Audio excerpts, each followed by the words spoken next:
What's up, everybody? Welcome back to another live broadcast of the Engadget Podcast. I'm Senior Editor Devindra Hardwar. This morning, I'm joined by Deputy Editor Cherlynn Lowe. Hey, Cherlynn.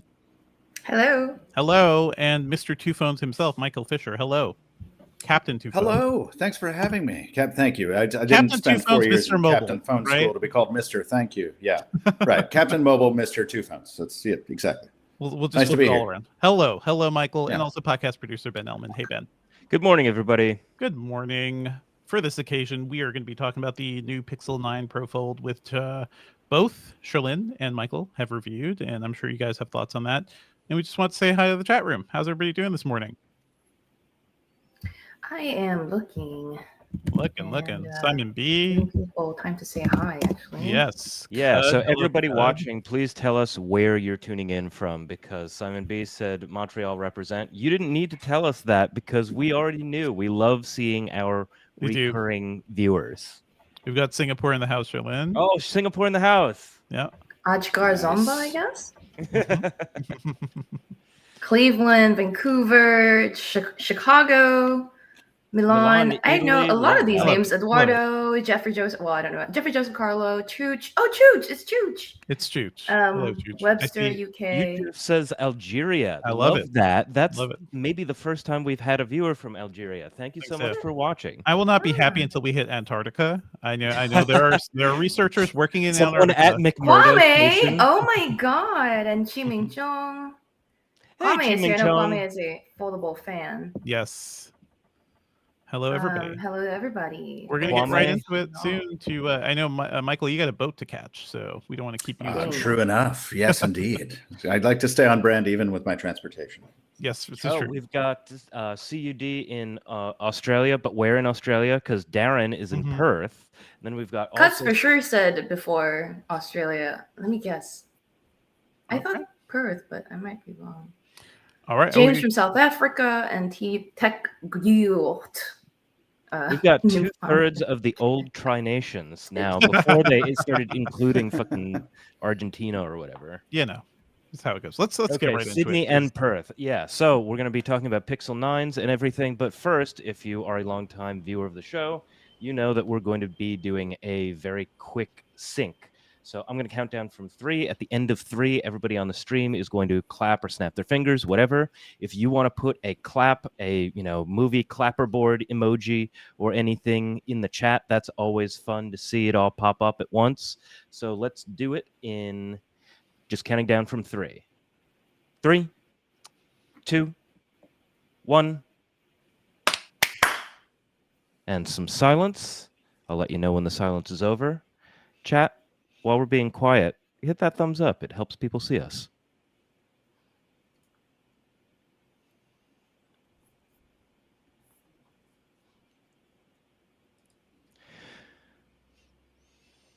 Okay, silence over.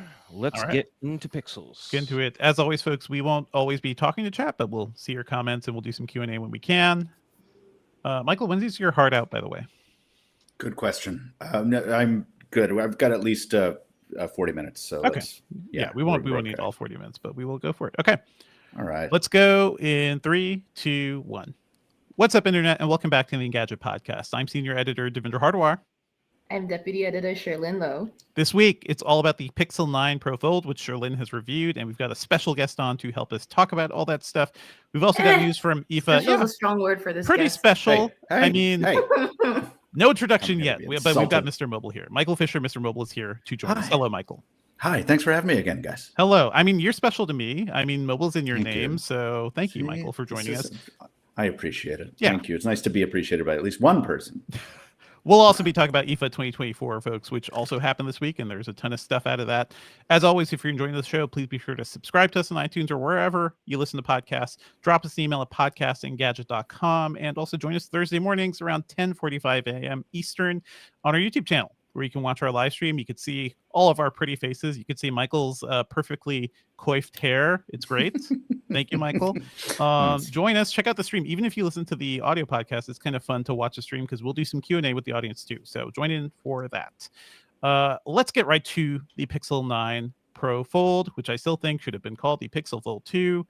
Cherlynn, Michael, you guys take it from here. Well, Names. Let's talk names Let's first. talk about names. I think so. I was actually doing the tweet to promote this podcast appearance, and I got the name wrong because I was a little bit distracted. But also, I disagree with you, which is no surprise. But I agree with you that the name is wrong. I just think that a better name would have been Pixel 9 Fold, because the Pro implies things about the camera that are not true. Yes, and the screen apparently, and the outside screen, which are not true. Oh, yes, I as think I Cherlynn missed wrote in that. her review. Yeah. Oh. Somebody did their homework, not Somebody- you, Mr. Mobile. Man, don't, Cherlynn. I've got ammo. Don't test. Don't Uh-oh, we got uh-oh. too much mutual ammo stuff. Mutual assured destruction. Exactly. So okay, tell me about the display thing. What was the thing? Because we know Well, you the noted this in compromises your review, right, Cherlynn? Is that Yes, the outside so- display is more like the 9 Fold, or just the 9? Yeah, it's the Yes. base 9 display on the outside. I mean, I personally, Right. like I said in my review, I was never blown away by either of the displays on the Pixel 9 Pro Fold, which I call the Fold 2, or just Fold. The Fold world should Pro, call the whatever. Fold 2. Yeah. Mhm. Whatever, some other way to distinguish it. I don't care what the distinguishing word is, Uh-huh. just a second fold, right? Anyway, the outside screen, I just never, I found it kind of dull. I guess if you're used to like a Samsung Mhm. AMOLED sort of experience, the colors seem a little muted.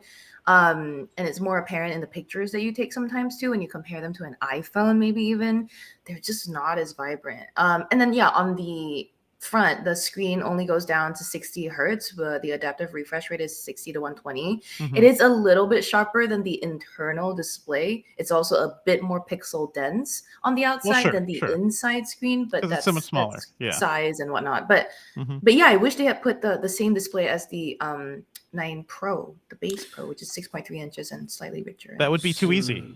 You know, Google would make it easy for us, just like calling this thing the Pixel Fold 2. I don't know. So Michael, thoughts.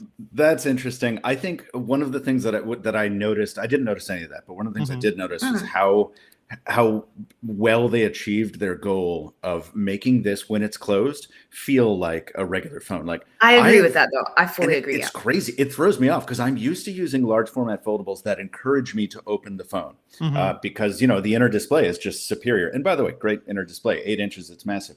But That's why you buy this thing, by the way. Just Right. Right. that's Right. why you're buying it. But that's the thing, and I almost got angry at how much I was using it on the cover display because it feels Right. so normal. You almost forget that it opens, and then when you remember it opens, you're like, oh my god. Well, But I don't. It's so strange. Go ahead. I don't know what the most common use case is. I'm not usually a person that opens it up all that much, and that's why the flip style foldable phones are more my thing. I want Right. a phone that can fold down. I don't need that big display because even in my testing, because I was forced to review this thing, I was forcing myself to find reasons to. Sorry, being shady here, which people pointed out in the video. They're like, "Don't you enjoy reviewing this?" I was like, I mean, look. Welcome to another episode of Burnout Corner. Yeah, I know. Fisher, that's the title of our new podcast, right? Yeah, sounds Yes. good. Burnout. No, but yeah, I was finding reasons to use that bigger screen, which to Fisher's point is an impressive display. It's large. That one goes down to 1 hertz. It's the crease, if people still care about that, is like fairly reduced, right? I think that It's minimal, obviously, yeah, right. In Asia, I think they've gotten down to the point where the crease is even more minimal and not noticeable. I still notice this at certain angles. But yeah, I'm not the sort of person that can easily find use cases for the internal screen. I was trying to be like, this game that I play, which is puzzle matching and sorting, might be better on a bigger screen. Well, maybe you because could I can run see the 2 things. mindless games side by side. You've got enough room. Yeah. To do double yeah. games. Yes. That's what it's good for, but Yeah. but single games, they just take up the middle and then they're flanked on either side. So that that's wasn't really even weird. that much better. Anyway, Fisher, it looks like you have thoughts. I do. I think I was saying this on another podcast this week about this very same issue. I think we've all been poisoned to a degree to be by this app first, this app centric model of phone interaction. And I think maybe I'm a little bit less prone to it because I use foldables so much. But if you actually keep tabs on what you do on a phone, and if you're not like me, that's fine. But I was taking notes on my usage. It's like, what do I do on a phone? Like I read articles, I skim blogs in Chrome, I download PDFs from Gmail, I read books in Kindle, I take notes in Evernote, I move money around in banking apps, I watch YouTube. Damn, somebody's got money. Okay. For all of the well, you wouldn't have to move it around so much if you had. Anyway, and even spreadsheets, the things that I use a phone for, like 80% of them are actually made better by a larger display. So when I come upon an app that doesn't scale well, and Lord knows it's Android, there are plenty. What's nice is all I have to do is close the phone, and then I can run them on the cover display because that is a normal phone. So like, it's doing everything a large format foldable has always done, is giving you options. I think my problem is not that more apps haven't been optimized. My problem is the cost hasn't come down. That cost. I agree. Oh, buddy. Let me just say this. Like, one thing I've noticed, like just looking at photos and videos, Cherlynn, of you using this thing while it's closed, it is kind of confusing because it looks like you're using a phone box. It's like you're looking at the box of a phone because there's such a big border around the actual display too. So it's like, is that just the box of the Pixel Fold? I don't know what's going on here. I don't think that experience looks as seamless as maybe I'd want it to for a freaking nearly $2,000 phone. But you had a lot of good thoughts on this, Cherlynn. You had a lot of interesting metaphors early on in your review. Oh yeah. Many. But you called this glowed up and like grown up. So this overall positive take from you?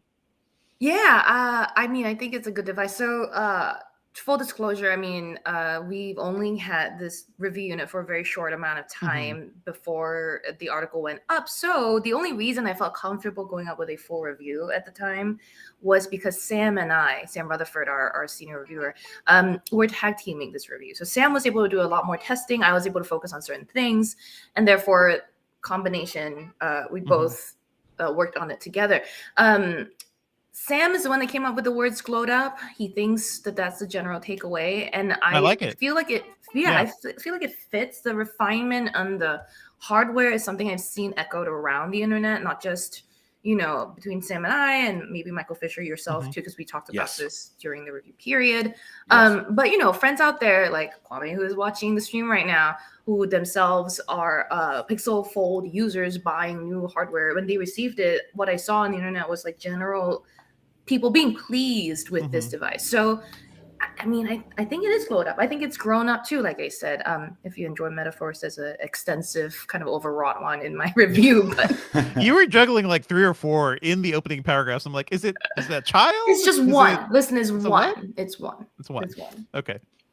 So I think that is the key takeaway that we all had coming out of Mountain View, right? After you went hands-on with this thing and you were like, oh my God. Because when you compare it to the first generation Pixel Fold, I don't know what I did with it. When you compare it to Pixel Fold 1, it's like, wow, objective and subjective improvements across the board. This is a totally different device. And I think that's a huge positive. And I think people who actually splash the cash on this thing will see and enjoy the benefits of all that.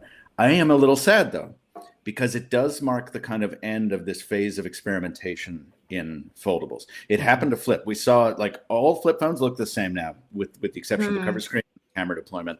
And now that we've lost this kind of intermediate stage foldable, all the large format foldables look the same too. It's like, I miss the little passport size, the Surface Duo shape, the Oppo Find N shape, the Pixel Fold shape, because that did appeal to a customer who wanted something that hit the pocket a little differently, that, treated apps a little bit differently, that gave you a little bit like different aspect ratio stuff. And like, now that all large format foldables are essentially going to be variations of this, it's, I guess it's inevitable, but I just didn't expect it to happen so quickly. We're only 5 years into this form factor. The experimental phase, I think, by the way, is just something I want to point out. Like, imagine if you had one that folded down into like the little pocket, like the flip size when it's closed, but then fold it once, you get a bigger phone, fold it again, and then you open up into full tablet phone.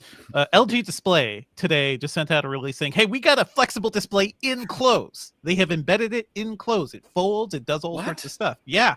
So we have. Where does it fold? Like in the elbow? It's like in the front of the shirt. If you look at the pictures of it, like it's just like it looks like a piece of your fabric, and that's kind of wild to me. Yeah.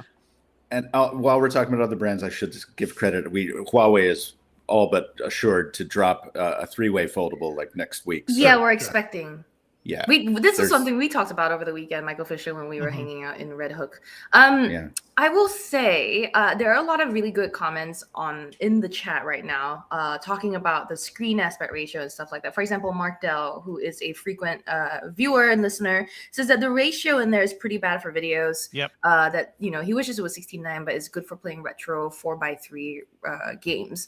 And I have a you response to that. reaction. Please continue. Mm-hmm. Well, yeah, because like the thing is this: it's not for running full videos in widescreen. Like it is bad. For Right. that. It's not for widescreen. No. It's for tabletop mode, so you can put it down without having to like prop it up against a coffee cup like these poor iPhone users I see everywhere. And it's like no, it's its own tripod. Like that's what I use this on a plane to watch videos this way all the time. Okay. And it is really great. Go ahead. So for the listeners who can't see exactly what Michael is doing on screen right now, he is basically folded or the Pixel 9 Pro Fold at a 90-degree angle, and then you use the bottom half and you place that on the tabletop, and then the top half that's slightly bent is facing you, therefore perpendicular to the surface you've placed it on. And in that mode, some apps will really like they'll become aware that they've been flexed, right?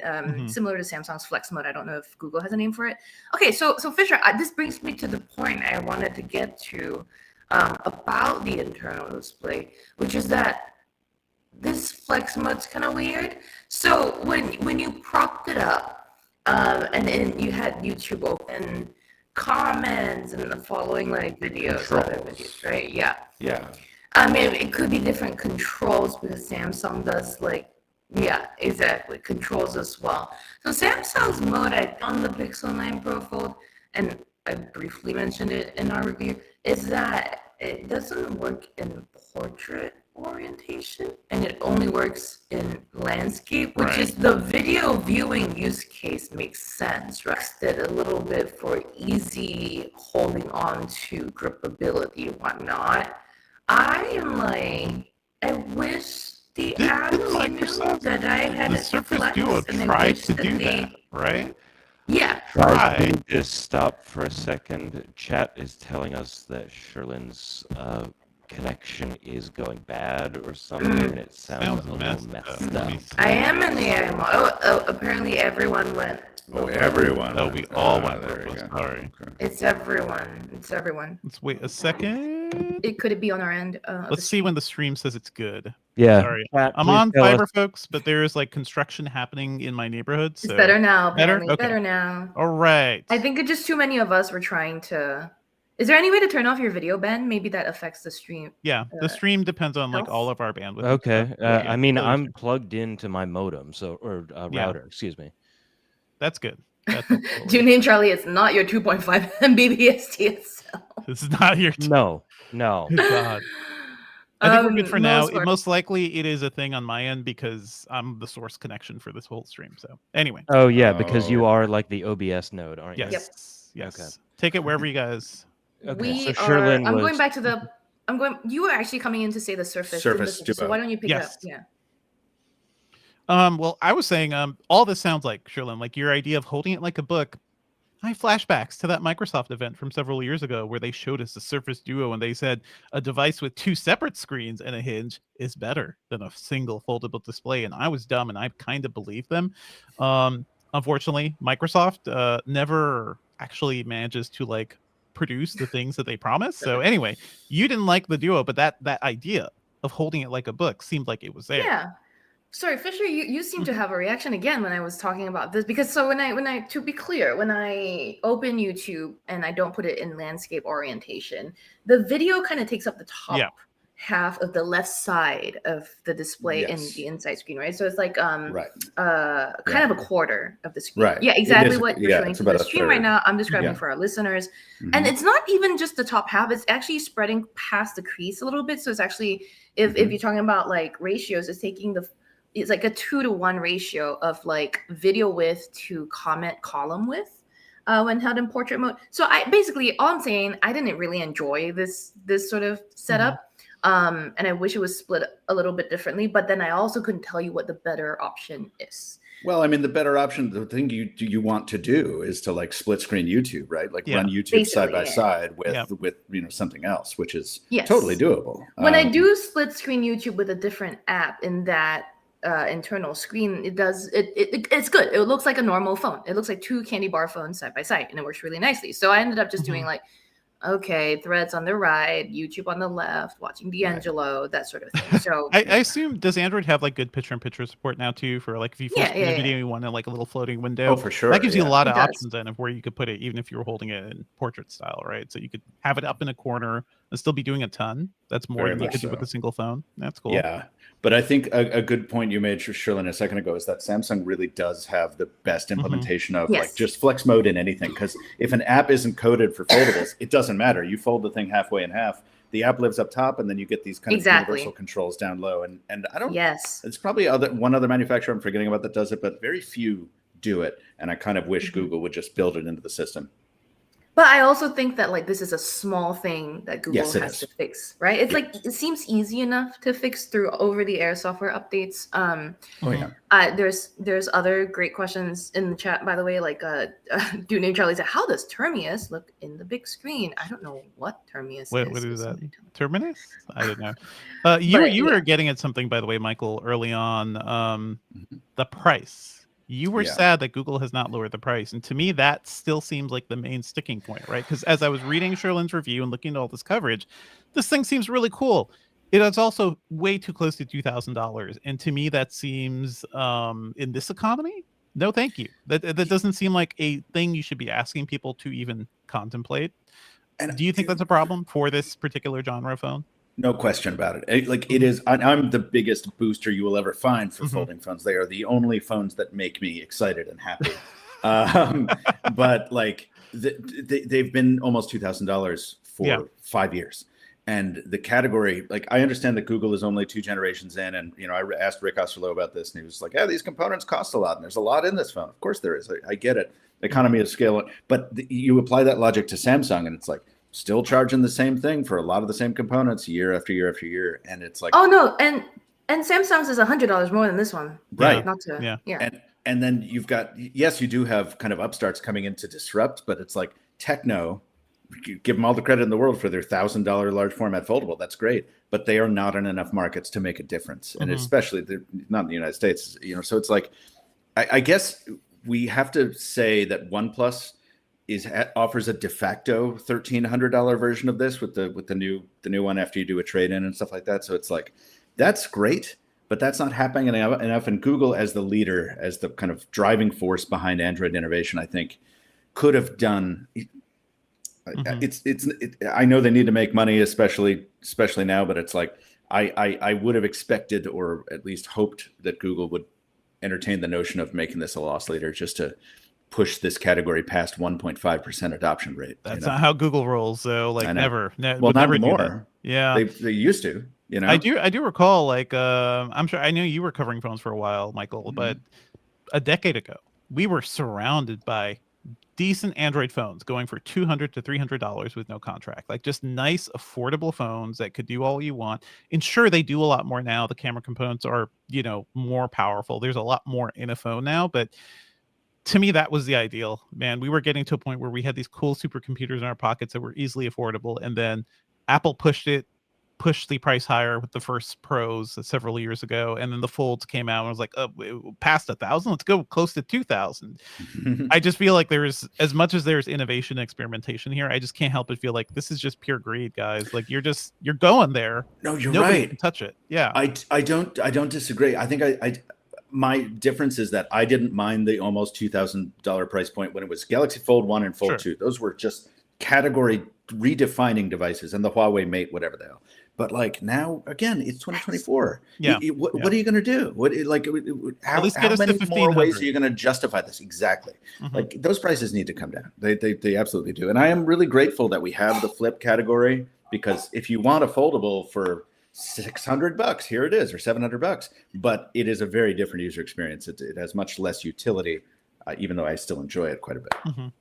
I love the flip style ones that are $999. I will say that to the end of like the pricing comparison talk, it seems like people in our chat all have very like varied experiences. For example, DPro9 said that they only had to pay $450 after all the discounts and rebates for their 9 Pro XL. That's Pixel 9 Pro XL. Wow. Which like initially cost, I think, closer to $1,200. So that's nice. And then Mr. Capcom also says that they like the trade-in. But then someone else mentioned that Google phones are very expensive in Canada. So it's not a unified, I think, experience in terms of pricing. But I see. True.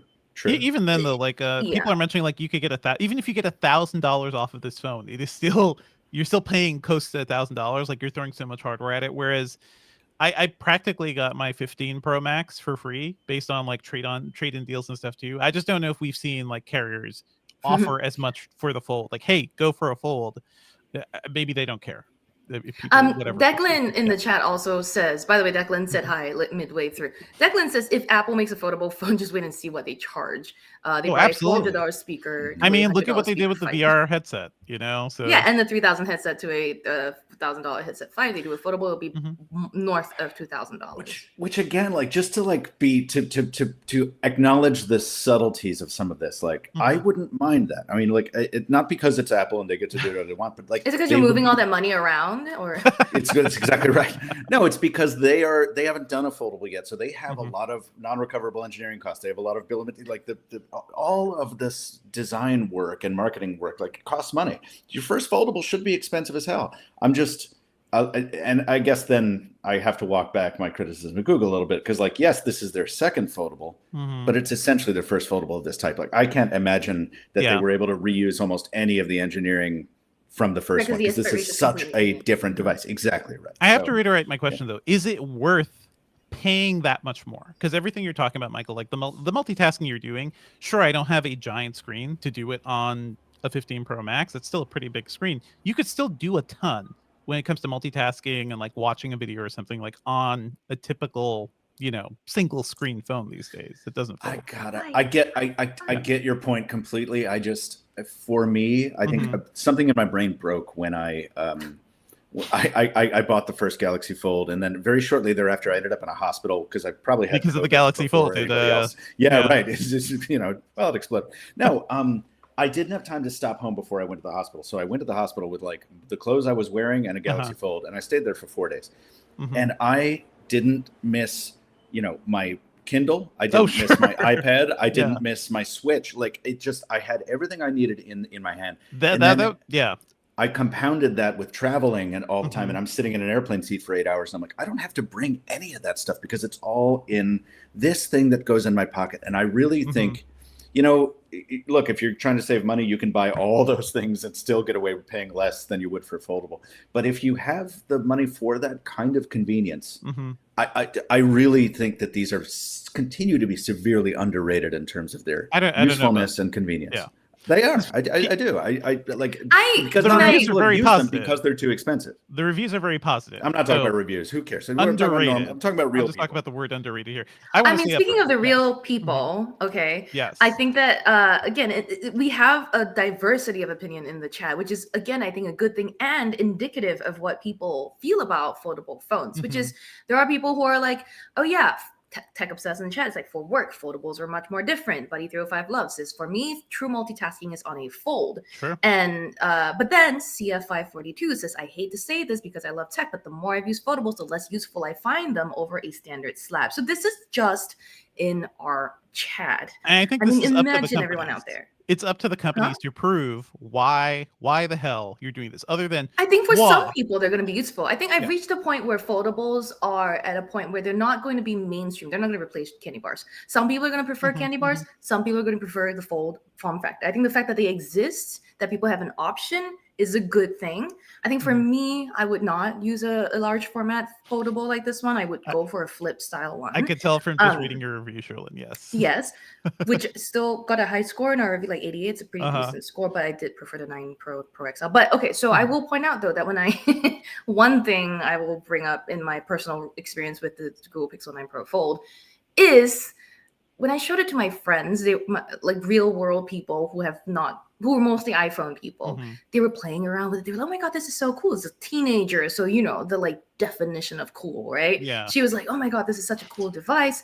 And then when we finished playing around with features like Made You Look or Add Me, my friend who's like a longtime iPhone person, like everything Apple, right, sits back down on their couch, pulls out their phone and goes like, oh crap, my phone's so boring now. And it's like that's what I think this side of the market brings to the table. That sort of sense of wonder still exists over here. And that's fun. And the fact that they've gotten to a point where you can buy them and say that like you can really choose between candy bar and fold now. I mean, that's quite the progress we've made, right? I'm sure that's why we're so excited, Fisher, about these. I want to say a couple of things. First of all, I'm sorry you got stuck in the hospital for so long, Michael. Thanks. But at least you're self-aware enough to know that it broke your brain to be stuck, like stranded, basically in a bed only with this with the foldable device. I'm sure in that situation, if everybody could be bedridden for several days and had to choose one device, I think a lot more people would see the light of like the foldables. Also, everybody doesn't travel as much either.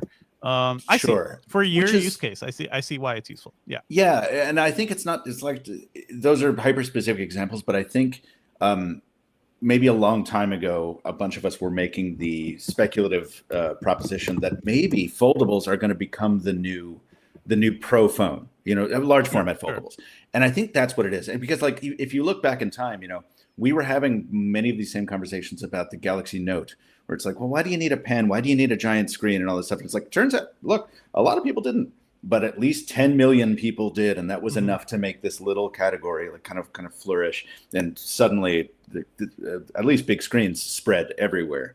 The S Pen not so much, but it's a little segment. And I agree. I don't think large format foldables are ever going to be like the main default phone, but I think for like power users, the fabled power user, they're a better option than anything else I can think of, unless in the Android ecosystem. The iPhone. I got to ask you guys while we are in this section, what else is good? What else is bad about the Pixel 9 Pro Fold aside from its name? I think the name's bad. Name bad, battery life good. For a foldable anyway, in our testing. Michael's making mine wasn't great. You dubious. You're running some kind of random software. Anyway, I mean, ours outlasted the Samsung Galaxy Z Fold 6 by like a couple hours on either the outside display or the internal. So that's why I said it's good. Anyway, and then the cameras also in general tend to outperform the Samsung one. I think when you do a fold to fold comparison, I think the Pixel Fold is good. And I like the hardware. Didn't you also noted that it's the same camera sensor for the past 3 years, though? The Samsung's kept the same sensor for the past 3 years. The Fold's only been around for 2. But also that the hardware is mostly the same, but they've enabled macro focus on the wide, ultra wide, which is nice, right? Like it's a nice feature. But you're generally getting similar hardware, I think, to the 9 Pro. It is very, very similar. However, if you take them side by side, which I rarely do anymore, I took the Pixel Fold and shot with the 9 Pro Fold right alongside, and the zoom performance is substantially better, and that's purely on the back of software. So it's rare that promise actually delivers, but Google seems to have done it, at least on the zoom at this point. That's a great keyboard. Love that keyboard. Loud, because Cherlynn's on her normal microphone. Sorry, Jesus, I should stop. I forgot about that. Yeah, earthquake in New Jersey. Actual work to do. Sorry about the real people in my life after work. Real people typing away. So battery life, okay, at least from your perspective, Cherlynn, good. But we run typically a video test, and I don't know, Michael, are you doing like a multi-use, multi-app test or something for battery life? No, I'm over here in like subjective experience land, but I've also been. That's great for data. Thank you, sir. Absolutely. Yeah. Well, I'm the only person who's been exclusively foldable since 2020, so I kind of know what I'm talking about. And this thing, I hit that low battery warning pretty much every day. And I think the thing that annoys me about it is related to Google's explanation for why it made some of the decisions it did. It's like, hey, these cameras aren't pro level compared to the 9 Pro, but we didn't have the space. And it's like, okay, well, no, of course you didn't, but you built this massive camera module onto the thing.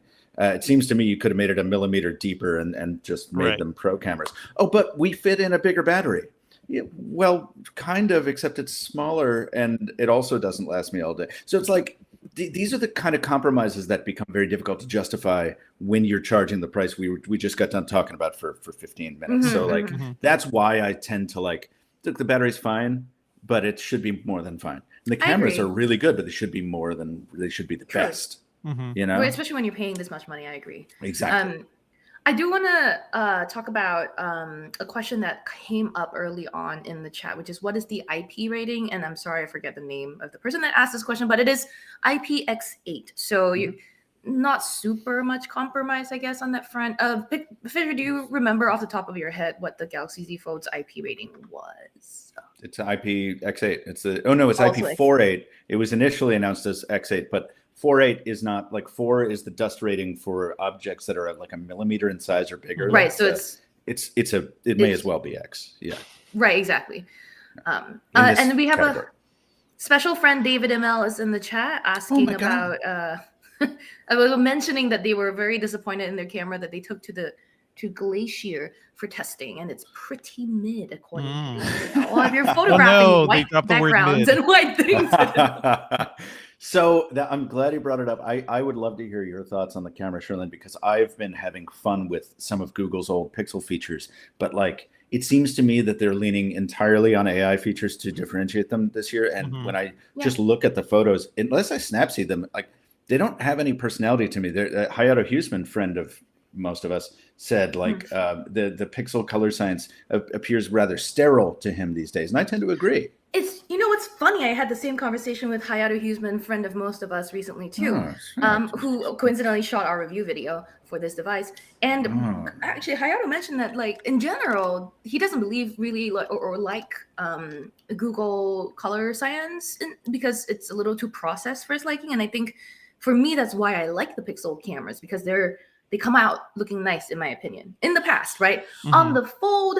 When I alluded to how the displays are a little like meh, when I looked at the pictures taken from this camera, I think on this display, they don't look great. When I brought them on the same display, like a laptop screen, and compared them to an iPhone, I think the colors were, per usual Pixel style, a little bit muted compared to something that might be a bit more processed to pump up the colors. But you've got, I like the clarity that you get in certain modes. I like the nighttime performance.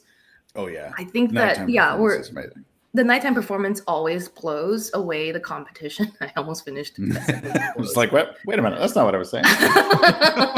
Look, it's only 11:30 a.m. I'm not awake yet. Speaking of, by the way, we should probably wrap soon. Mr. Fisher has to catch a boat. Right. Thanks for making me check that boat schedule. Yes. Yeah, hang on. Check the boat schedule. But also, I know I kind of like hogged the whole like, what do we like about the Pixel Fold thing? So you tell me what you like about the. Does Michael Fisher like the Pixel 9 Pro Fold? I don't know. I actually don't know. I can't tell from this conversation at all. Guys, this is the problem. I don't know. I'm so it's what's a very annoying thing to have to say as reviewers, and you can all sympathize with this. It's like sometimes you get a thing and you're like, I can't encapsulate this. There's 80 million good things, there's 60 million mediocre things, and I'm like, I don't know what to say. I went into this thing. I picked up this thing at the hands-on when I'm filming it at Google for the embargoed stuff, and I'm like, I came away with that. I'm like, this is my next phone. This is the thing I'm super stoked by. But I think the combination of a couple of the factors we talked about has really muted my excitement. And I think a part of that is a good example of why sometimes reviewers, when you've been doing this for too damn long, you get out of touch. Because holy crap. I just came from this, I don't know where it is, this Xiaomi Mix Flip that I just reviewed previously. And there are 80 million reasons I don't want to carry this, and I won't. But it has a Leica-tuned camera that gives you all this film emulation stuff. And it makes me happier to shoot with. It makes me more excited to try to get ambitious photography done. And when I had to go back to the Pixel after that, it's going to be the better choice for every normal person out there. And it just reminded me how abnormal, in fact, I am. So I think if you were to make me choose between the Pixel Fold and the now much cheaper OnePlus Open, which is way older too. The OnePlus has that Hasselblad stuff in the camera that kind of makes me a little more excited. It has a more ambitious multitasking approach, which makes me a little more excited. And it's tough. But at the same time, the Pixel has features we didn't even talk about. All the Pixel stuff we love, the voice recorder, the Now Play. I love all of the Pixel UI stuff. They're all so good. So I don't know. They're so good. What if you, can I ask you guys to help me figure it out? Like, what if you had a gun to your head and it's like Pixel Fold or OnePlus Open or Fold 6? Which one would you pick? Like, you've got to carry this for the next year. You don't have to pay for it, say. Well, Cherlynn here, Well, I can tell you Sam Sensor. He's already swapped I know. He's swapped the Pixel 9 Pro Fold in for his Pixel Fold original. That one over the Samsung. Someone in our chat had earlier mentioned that they feel like they're in the minority for preferring the Z Fold 6's like skinnier aspect ratio because it's easier to use with one hand. I don't like it. Typing is still really weird on that screen. Legit point though. I get it. Yeah. I get it. Yeah. It looks a little But sleeker than the 9 yeah. Pro Fold. Like that's the thing. Like I think The I can't hardware get over how the better, yeah. boxiness of the external display looks. It really does look like you're holding a smartphone box. You know, it's just I not mean- on the Samsung or on the Pixel? on the Pixel, Interesting. because of the white border and because of the border around the actual black bezel. I and just everything. think I think Yeah. the Samsung's size is fine. The screen is like aspect ratio is a little too skinny for me. So to answer your question, Fisher, speaking for myself instead of Sam, I mean I'm not a large format foldable person, so I wouldn't. And is the OnePlus Open available here? Yeah. In the It has been since So- launch. Yeah. I've always been sus about OnePlus's Mhm, cameras. mhm. I know that they have the Hasselblad sort of integration thing, but it's just, to me, I've always been a Google camera person. I'm a Google color science fan. I'm a Pixel UI fan. And for all of those reasons, I will probably be a Fold stan, but a Pixel Fold stan. But I will point out that the difference between the Samsung and Google Folds are, I think, software. I really do think actually Samsung has managed to do better multitasking software. Maybe some better like entertainment consumption aspect ratio issues. Also for the Galaxy Z Fold, it might be a bit better for watching videos because it's got such a better screens and the aspect ratio might actually make more sense. I'm not entirely sure, but that's how I would distinguish it for you if you're a multitasker. Yeah. I will say from my perspective of a non-Fold fan, the Google stuff looks good. Like mostly the AI stuff in there. The fact that they can get Android to do things that nobody else can, both a problem and also kind of a feature for them. So yeah. Ooh, and Suki in the chat says the Z Fold 6 supports stylus and has a 1 terabyte option. So it really seems like a more power user sort of thing, whereas the Pixel Fold, yeah. Bill, give me an S Pen silo or don't talk about the S Pen. Yeah, I know. The minute you have to once put the a slot chunky comes, S case on there, no thanks. Yeah, I understand. But yeah, and then David ML points out that OnePlus Open 2 is really going to give this thing a run for its money, which we'll have to see. For sure. No, OnePlus started like that. This is the OnePlus Open is the strongest start to a large format foldable I think I've seen. And if they continue that momentum into the 2, yeah, absolutely agreed. Particularly if they're as aggressive on the price.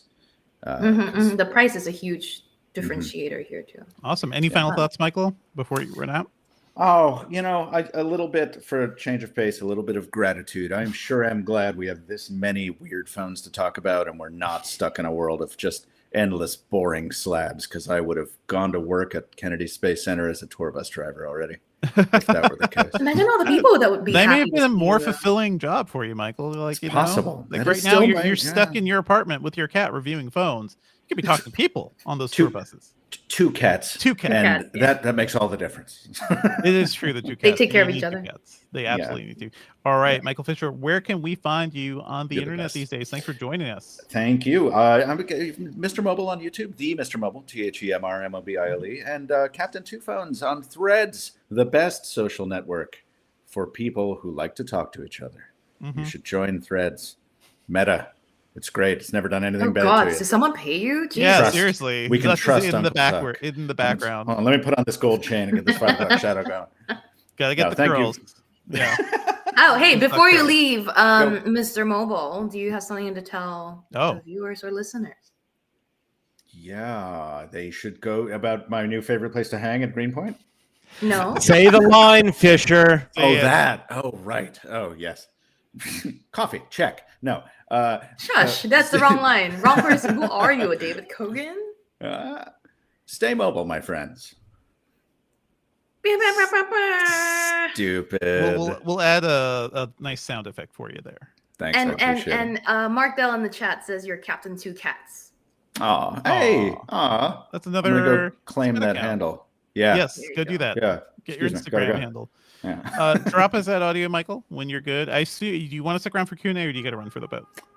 I will tell you in 2 seconds. Yeah, let's check your boat timing. Thank you. Okay, so let me just jump in and start talking about viewer questions, also just general comments. So Simon B asks a question that I think is specifically directed at Cherlynn, which is, how is YouTube games on the Pixel Fold?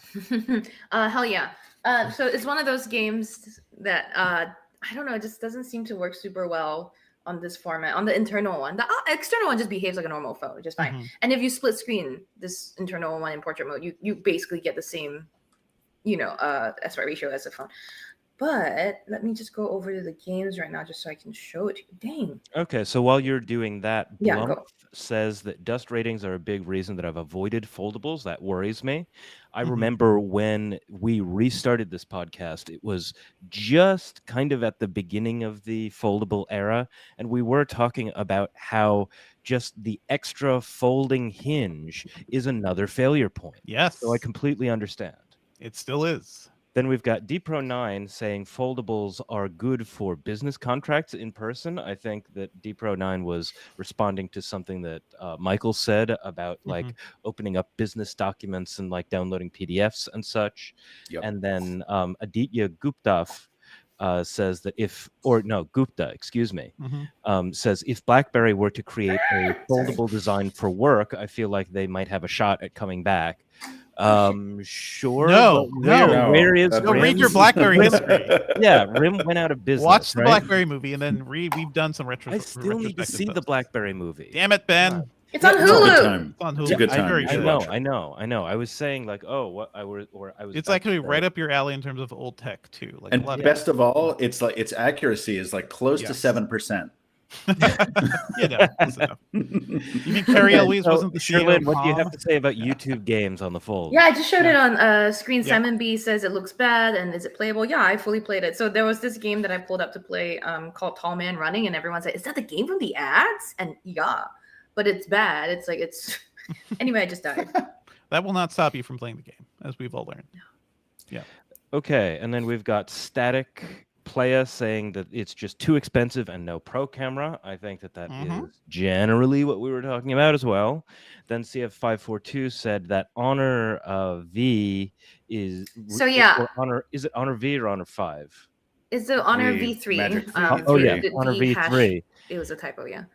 Yes, really needs to come to the US. It would change everything. It would However, not. literally right before we went live, didn't we say that it was not going to? Yeah, and it wouldn't matter anyway. They're running like because they won't run bargain software. bin Huawei software from 2018, and they've made very little effort to modernize it. It's trash, but the hardware is amazing. Honor like Huawei has great hardware. Yep. Did you see about the laptop they showed off at IFA with the webcam that does things? I'm trying to remember when embargoes lift, and I'm like, the stories are up. The stories are up. Yeah. Anyway, we're getting to that in our IFA section in this episode soon. But the V3, the Magic V3 is one of the devices that was unveiled today, and we're going to talk about it. We got to keep moving because we got a lot of stuff to talk about. Michael, thank you so much for joining us. Go catch your boat, sir. Hey, you're the best. Thank you, guys. Send us your audio. Thank you. Will do. Enjoy the rest of the pod. Bye, all. Thanks for joining us. Thanks, See you everybody. soon. Bye. Thank you. Ben, Actually, chat, stay here. Chat, we're staying. Yes, I'm just But saying. Fisher's going. Sorry. Go away, Fisher. No, I'm kidding. Bye. All right, let's move on. We've got IFA stuff. We've also got some other news, and I think we're just gonna have to we're gonna blast through news, but there's IFA thoughts and stuff. Yeah, we'll drop. We'll move quickly. We'll move quickly. Whatever we got to do here. Okay, let's move on to some other news. Let's move on to the latest from IFA 2024. I don't actually think, Cherlynn, that we had anybody on the ground in Berlin, right? Like we're all covering the stuff remotely, but there's a ton of news. What I've got stuff to talk about because there's stuff I've written up. Has anything caught your eye before I get into it? I mean, quite a lot. I think I'll start with the Honor devices that we talked about since we were just spending a lot of time talking about foldables, right? So Honor also today unveiled a new Magic V3, which is one of the better known names, I guess, in the foldable space, although there are quite a lot of names in the space now. But Honor, whose former parent company was Huawei, right? Huawei was one of the earliest big names in the foldable space. Anyway, Honor's back with the Magic V3. It's a foldable that, according to Dan Cooper, who wrote it up, is a lot thinner and pocket friendlier than before. It's also easier to use, perhaps because of its size. So it's intriguing, but yeah, Honor devices don't usually come to the US in large part because they don't have great software. I think also Huawei is not welcome here anymore. So yeah, but they're no longer part of Huawei. But they also just can't trust anything apparently. So yeah. Sure. And then Honor also unveiled a new laptop with a detachable webcam. Sure, that's exactly what I want for my That's what I've thought all the time for my laptop. I flashed right back to the laptops that Huawei used to make. That, by the way, I liked because their design was nice. But they would have like a pop-up camera that would pop up from the keyboard deck. So the camera was below the display in the bottom bezel area, and made for the most flattering pictures. No double chin whatsoever. That's a whole Adele had that too, like below the thing, the thumb, exactly. the up the nose. There was an era. Cameras. God. Yeah, I'm glad we're past that awkward webcam positioning era. And then there's a final honor set of news from IFA that honestly isn't as interesting, and I've already forgotten about. So okay, that's totally fine. Yeah, there's another very interesting product out of IFA that I'll quickly shout out, which is the Lenovo. It's called the Auto Twist. Lenovo is back with another concept or laptop prototype. And it's basically, it's quite funny. It's a laptop that looks like your traditional clamshell, and then it's got this hinge that is motorized and like can rotate 360 degrees, so the display can fully rotate along on this hinge. It does what the other like I see what you're saying. It's almost like a convertible, but it twists the other way. Okay.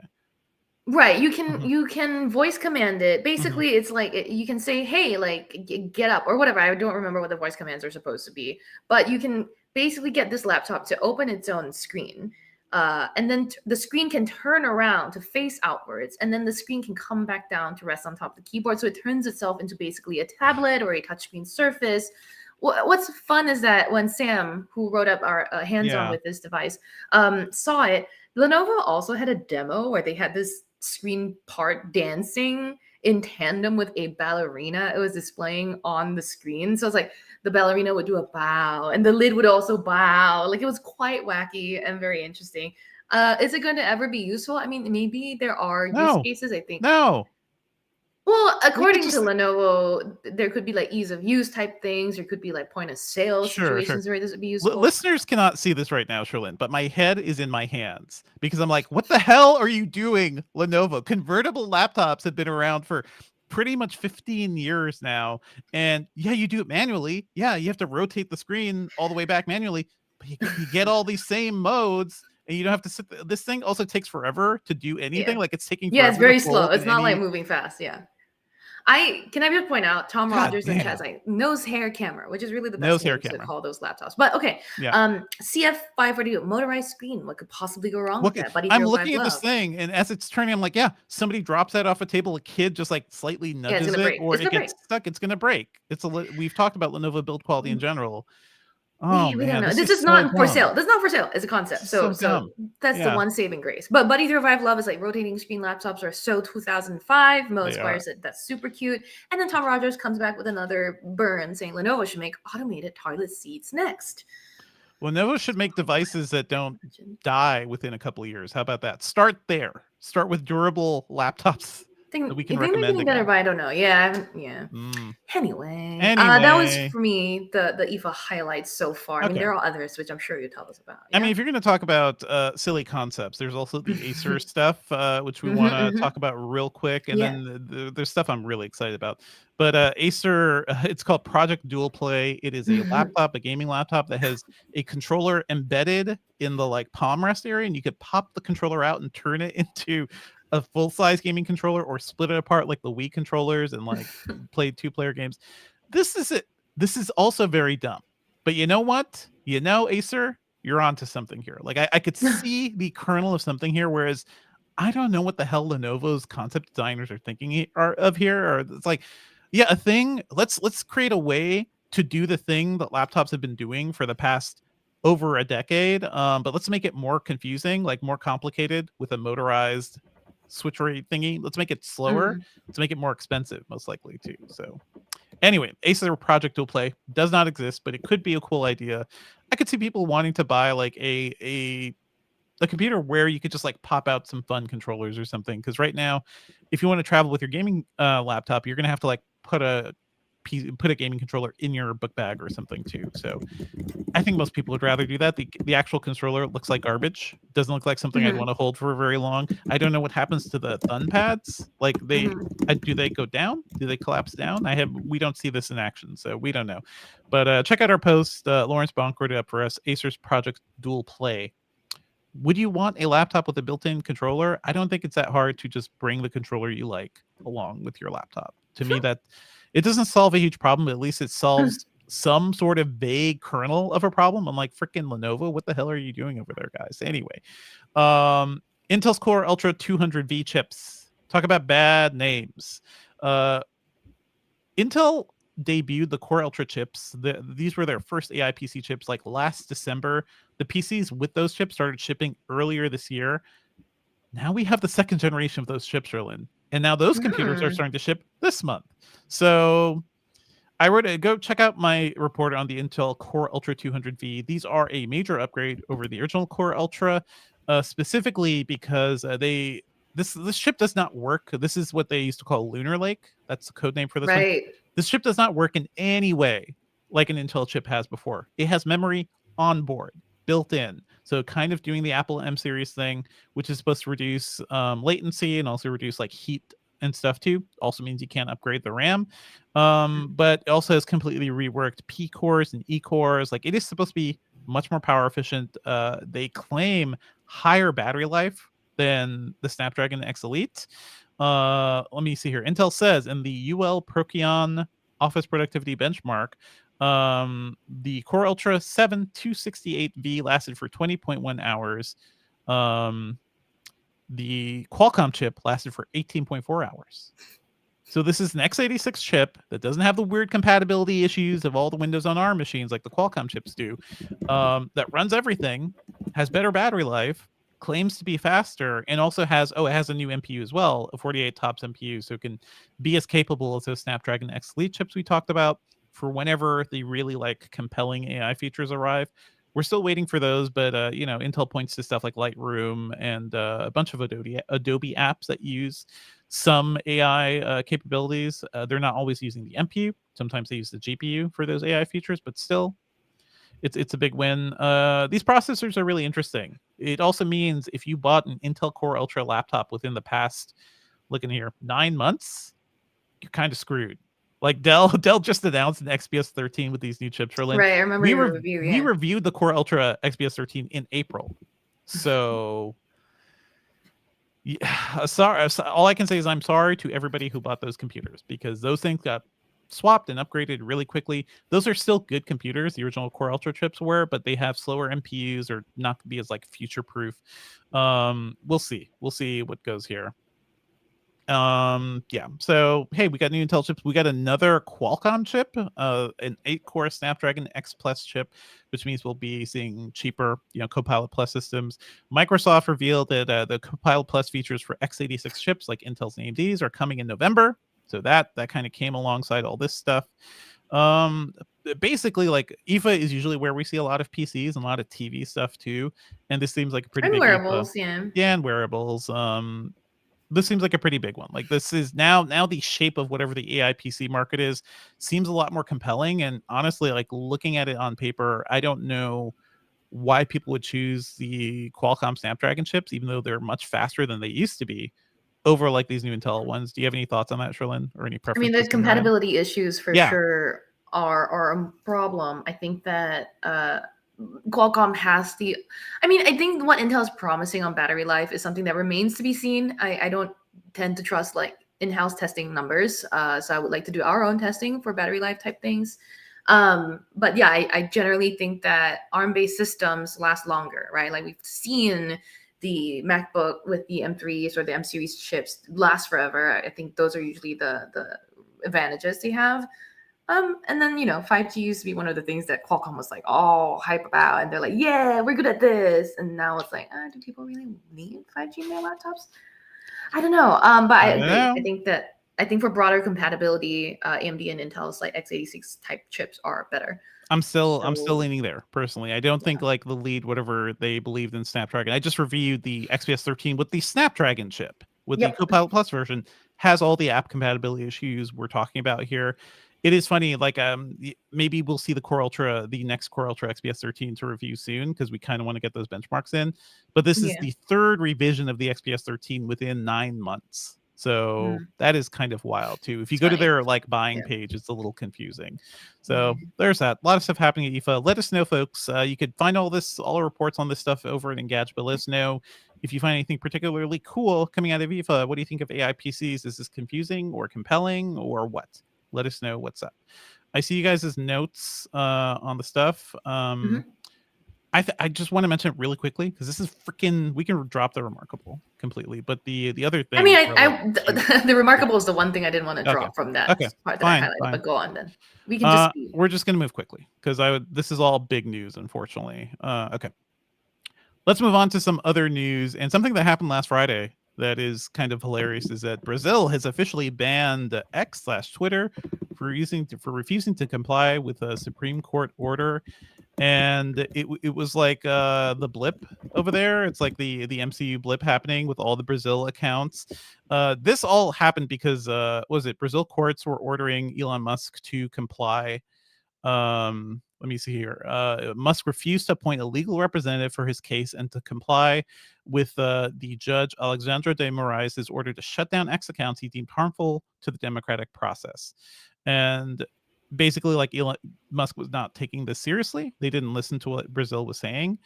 And this is like another example of what happened with the Telegram CEO, right? Of a country just being like, okay, well, we're asking you to like help us out here because your platform is producing a lot of garbage.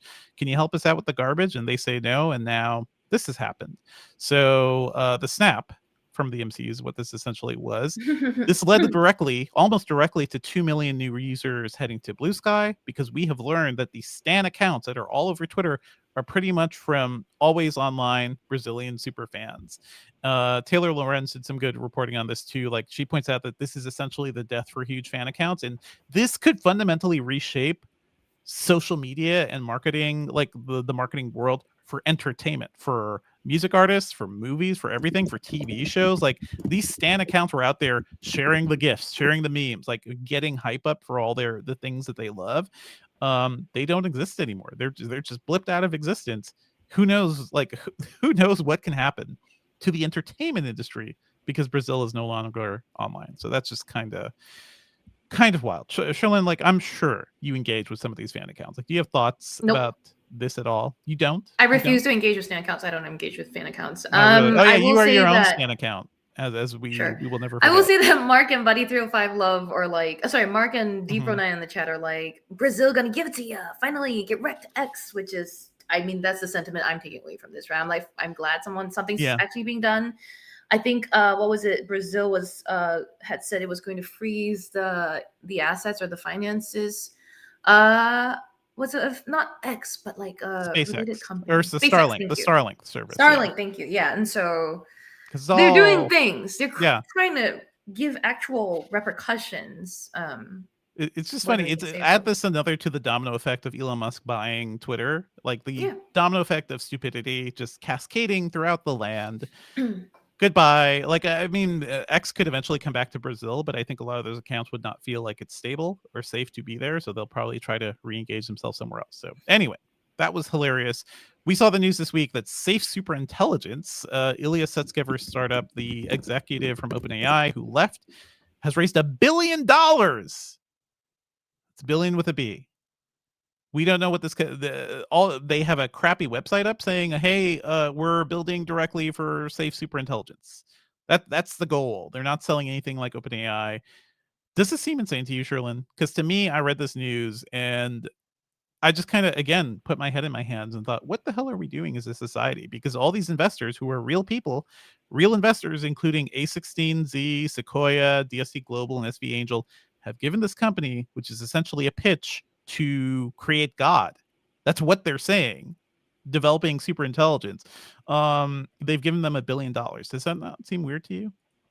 I don't think it's necessarily just weird. I just think people are way too excited to give like non-proven ventures money. I think that But this proven not that this the open non-proven AI person is unproven Mhm. person. I just don't like the the boner everyone has for AI right now, I guess. And also, it is a lot of money. I wish they could throw this to philanthropy somewhere. Literally anything else would be Yeah. useful. It's not just AI though. It is specifically the idea of super intelligence. So it's the idea of AI as we've learned in like the Terminator movies or something. So they want to make a safe Skynet, essentially, a self-aware AI.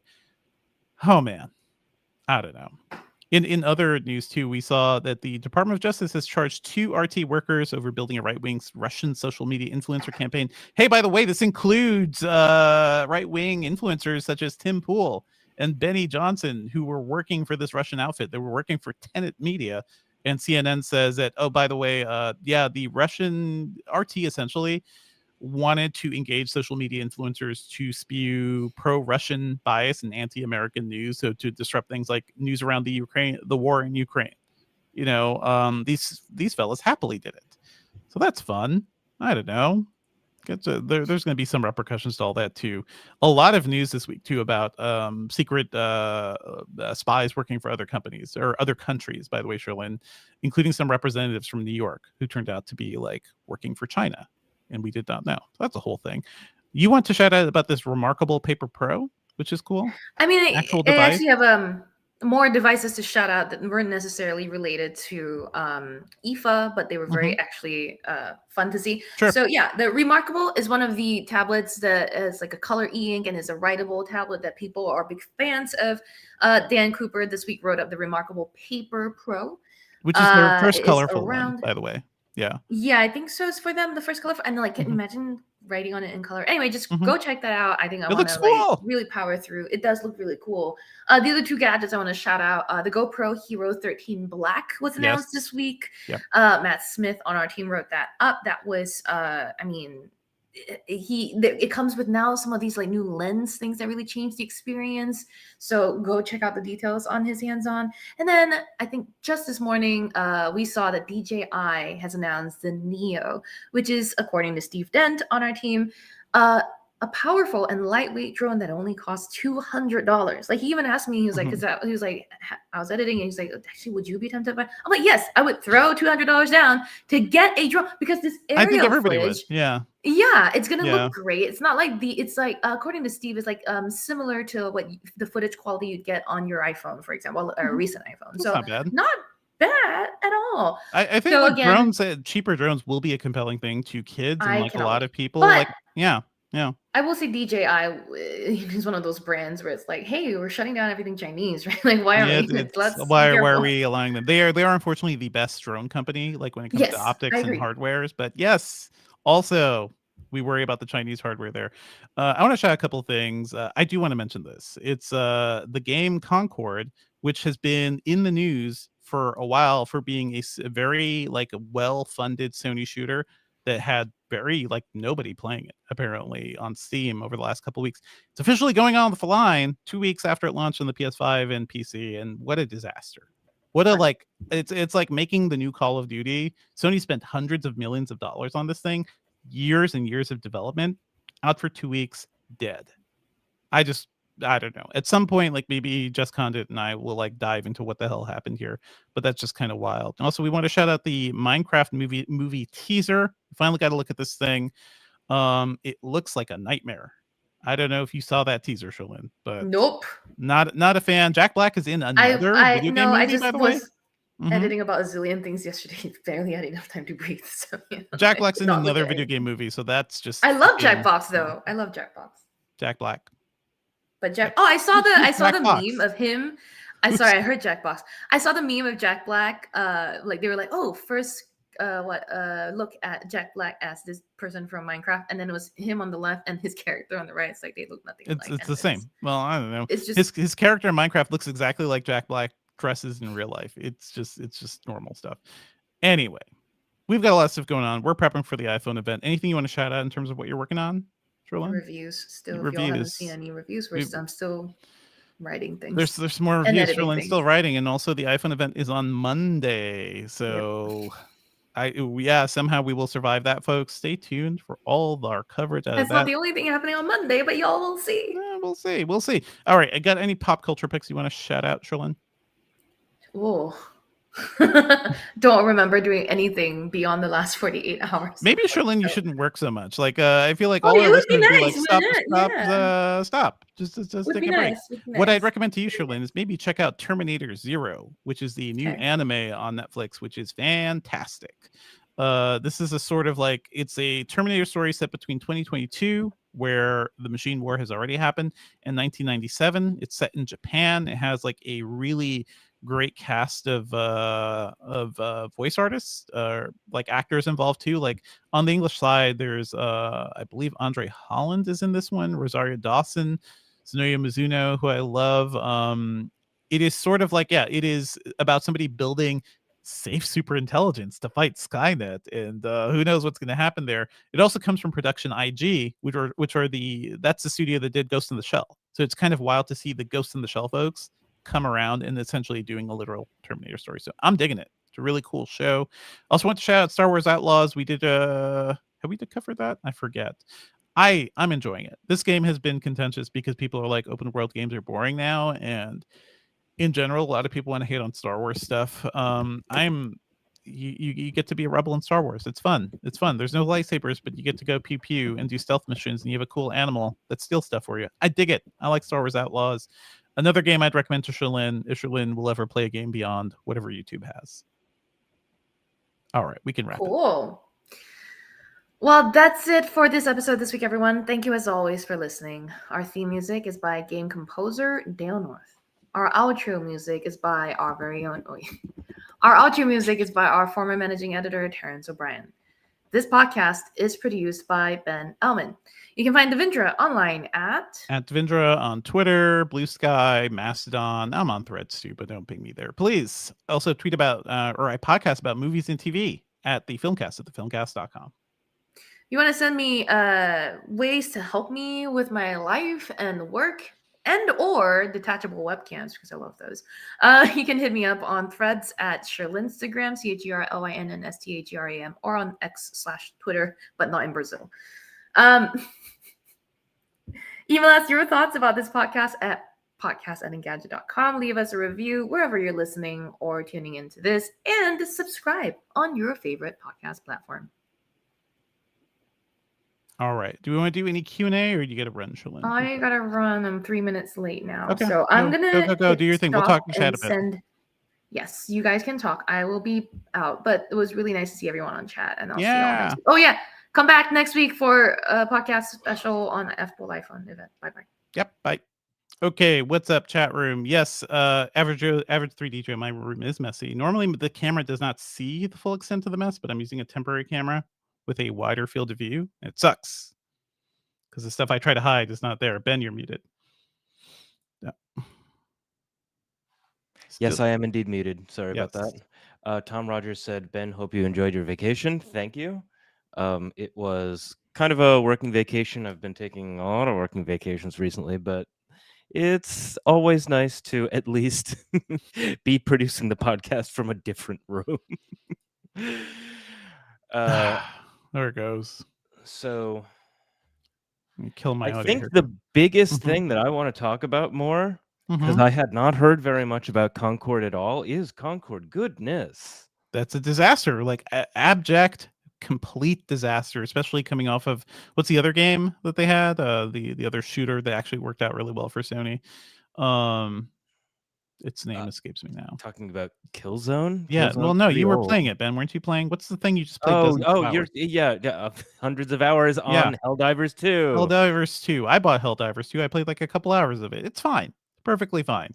I will probably play Helldivers within the next couple of days. I've been busy recently, but I love it. It's so good. And they had like a huge success there. They kind of had their own forced failure by like having the like PlayStation Network restrictions, I think, around all that stuff too. And they just walked that back. And Concord is like, hey, here's our. Okay, you're talking about Helldivers with the PlayStation Network stuff. Yes, that stuff too. Maybe they could have helped themselves with Concord if they did that too. Maybe, but yeah, Sony, I don't know. So this is like really a box office bomb. That's crazy. Yeah. Yes, it's insane. It's kind of crazy. We are not fully a video game site, but we've covered some of this stuff, and just like the sheer amount of money and effort that went into this, and just like, I imagine the sort of like management decisions too, like Sony okaying this thing for years, thinking that this could compete with something like Valorant or Overwatch or any of the other like team-based shooters. Just wild to me. Fascinating failure, apparently. Yeah, and they've been really going all out to show that Valorant is available on consoles now. Like so many of the subway stations in New York that I walk past or walk through to like transfer trains, they're like Valorant now available, and I'm like, congratulations, Atlantic Avenue Barclays Center for matriculating into a computer science degree at one of the UC schools. I mean, Valorant is also free. That's the main thing. Concord was a $40 game, and I think that barrier was too much for a lot of people. Their friends weren't playing it, so they never really got the user base. And just like this is going to be like studied in business schools for forever. Yeah. Like a really interesting failure of like what the hell went wrong here. Oh man. Mark Dell says, I feel bad for the devs that worked on that for so long. Same. Absolutely. Same. 100%. Jack Black in Jack Box, also from Mark Dell, would be a probably better idea than Minecraft the movie. It would maybe be too much Jack Black. And it was like he's been a little bit spoiled when it comes to like intellectual property being transferred into or adapted into actually good movies in the last few years. I think Borderlands showed us that yes, you can still mess up on that, and maybe Minecraft will continue that trend. Minecraft is from the Napoleon Dynamite guy, so that's kind of interesting. Really? Yeah, Jared Hess. And the thing is, I like that director. I like Napoleon. What's it called? Nacho Libre, which he did with Jack Black too. And that movie is very cute and funny. Like I think Jared Hess is a good director, but this movie, the Minecraft thing, looks like a freaking nightmare because they made like the horrific AI versions of those images you see, horrific AI versions of the cute Minecraft pixel creatures, and they look bad. They look so bad. Yeah. My daughter's obsessed with Minecraft, so I'm finally playing it more and trying to understand what the hell is up with this game. And the aesthetic of Minecraft is wonderful because it's like very chill, very blocky, almost like pixel art in 3D form. Nothing about the movie captures that, so that's a shame. I remember talking online with some people saying, we were talking about like ambient music, and we were saying like, oh, has there been like a major ambient musician Minecraft post Brian Eno? CF54 wait, no, that's CF542 is one of our commenters. What I'm saying is Minecraft composer, got to look it up, but the guy who C418 okay, yes, incredible, a bunch of numbers, but C418 is the biggest ambient composer of the era now because he got his music into the game that every kid under 10 has played for the last decade. By the way, he's pronounced C418 as I see on his Wikipedia. I will remember this so I can interact with the kids. Talk to them about their favorite musician who's created all their this guy is the Koji Kondo of this entire generation, basically. Well, okay, let's make sure that he continues. Like he might just go off and do like weird ambient music that doesn't find its way into video games. Oh, he's doing that too, from what I've seen. But I don't think you can call him Koji Kondo until he like goes back to video games and has a broader body of work. Sure. Now you're just like poking fun at my metaphor, Ben. But yes, sorry. Yes, I totally agree. There's a great Dale North who produced our podcast theme music. Had a great tweet thread about like why the music in the new Zelda game, which I'm not sure is actually Koji Kondo, but like why it's so good and it's riffing on those Koji themes. Anyway, I love C418. Like this music, I have like ambient electronic music playlists while the kids are playing, and now it's not just like video game remixes. It is just stuff from Minecraft because it calms my daughter. Likes it. She finds it very soothing, and it's actually really good ambient music. So it's something that you could listen to at dinner, and the kid is like, "Oh, this is the Minecraft music," and the parents who haven't spent that much time are also just like, "Oh, okay, this is nice and calming," and it's something that you could play for a baby. You could play for a baby. Some of it, like there's one track called Subwoofer Lullaby, which I think is perfect as like a wind down nighttime song. But so CUD is also talking about Valve's deadlock. That's something that Yes. I've seen more and more stuff about online, and I would really love to talk to. Let's try to get Jess on in the next few weeks to talk about Deadlock and Concord. We had mentioned like the hell that the stupidity that happened over Deadlock. Like that was a game where tens of thousands of people were playing, and The Verge got in trouble for like saying, "Hey, we also played Deadlock." That was hilarious. And it's also kind of funny that Deadlock exists because I was a big Team Fortress 2 person. Yes. When Team Fortress 2 was a big deal. Mhm. Then Overwatch came out, and I was like, oh, okay. Overwatch is just kind of like Team Fortress 2, except all of the character design is a little sexy, like way sexy. Well, it's like anime sexy, yeah. Yeah, and now Valve is taking it back, and it's like, actually, we can do that too. And now it's like Team Fortress 2 was the original. Overwatch is the copy. Overwatch 2, copy of copy, whatever. And now Deadlock is like copy of copy of copy. Isn't Deadlock apparently like a Dota, basically a Dota FPS too? So it's like it is a cross between kind of like Team Fortress and Dota, because you have like little minions that you are helping, in the tug of war, in the like that kind of arena style. I cannot wait to play that. Like I've had a little more time to play games recently, so Deadlock is it looks really cool.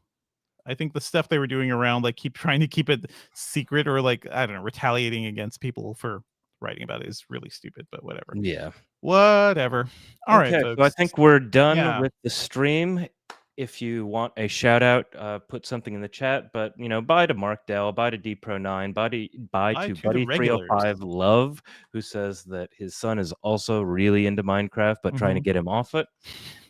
Hey, Minecraft is not the worst game that you kids could be playing. Let's be real. At least it's not freaking Roblox. Like that stuff is a nightmare and looks like garbage. I mean, Roblox so much worse. Looks like garbage, and also just like you can have a kid just to have all the fun they want on their own in their own Minecraft seed, versus all of the problems that Roblox being online has come up with. That there's some predators on there. I play Minecraft when my daughter plays Minecraft on the iPad. I can jump in on my iPhone and we play together.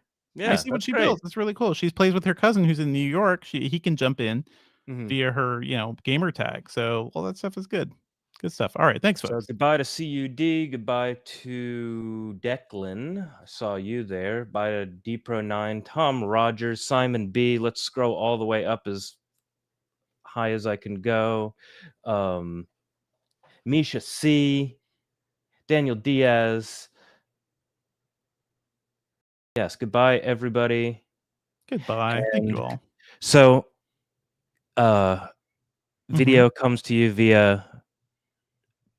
God, it's okay. So tired. I'm sorry. It's okay.